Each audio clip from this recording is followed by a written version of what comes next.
அண்மைச் செய்தி.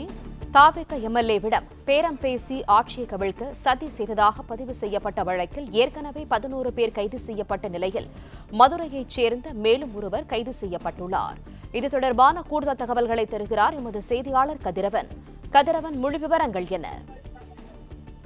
ஜோசப் விஜய் அவர்களின் தலைமையிலான தமிழக அரசை கவிழ்க்கும் விதமாகவும் சட்டப்பேரவையில சபாநாயகருக்கு எதிரான தீர்மானம் கொண்டு வரும்போது தங்களுக்கு ஆதரவாக வாக்களிக்க வேண்டும் என்று கூறி 35 கோடி ரூபாய் வரை ஊத்தாங்கரை சட்டமன்ற உறுப்பினர் கூட இளையராஜா என்பவரிடம் பேரம் பேசிய வழக்கில் இதுவரை 11 நபர்கள் கைது செய்யப்பட்டிருந்த நிலையில தற்போது கணேசன் என்ற நபர் கைது செய்யப்பட்டிருக்கிறார்.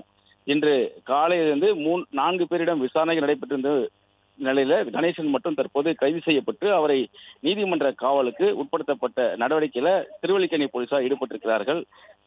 காலையில் கணேசன், ரகு பிரகாஷ், சாமியப்பன் உள்ளிட்ட 4 பேரிடம் திருவல்லிக்கேணி போலீசார் விசாரணை மேற்கொண்ட நிலைதான் தற்போது கணேசன் கைது செய்யப்பட்டிருப்பதாகவும் அவரை நீதிமன்ற காவலுக்கு உட்படுத்த அழைத்து செல்வதாகவும் தெரிவிக்கப்பட்டிருக்கிறது. ஏற்கனவே நட்சத்திர விடுதியில தங்கி திருநாவுக்கரசு, நரேஷ், ரமேஷ், கார்த்திக் உள்ளிட்டோர் சதி திட்டத்தில் ஈடுபட்டதாகவும் அதுக்கு உடனடியாக இந்த மதுரையை சேர்ந்த கணேசன் என்பவர் செயல்பட்டதாக கூறி தற்போது அவர் கைது செய்யப்பட்டிருப்பதாக திருவல்லிக்கேணி காவல்துறையினர் தெரிவித்திருக்கிறார்கள். மற்ற 3 பேரிடம் தொடர் விசாரணை நடைபெற்று வருவதாகவும் தெரிவிக்கப்பட்டிருக்கிறது. கைது செய்யப்பட்ட கணேசன் மதுரை பகுதியை சேர்ந்தவர் என்றும் அவரும் நரேஷ் உள்ளிட்டோர் நெருங்கிய கூட்டாளிகளாக செயல்பட்டதாகவும் காவல்துறை தரப்புல தெரிவிக்கப்பட்டிருக்கிறது. தொடர் விசாரணையில் இருக்கக்கூடிய நிலையில தற்போது கணேசன் என்பவர் கைது செய்யப்பட்டு கைது எண்ணிக்கை 12ஆக உயர்ந்திருப்பதாகவும் இன்னும் கைது நடவடிக்கைகள் தொடரும் என்றும் காவல்துறை தரப்புல தெரிவிக்கப்பட்டிருக்கிறது.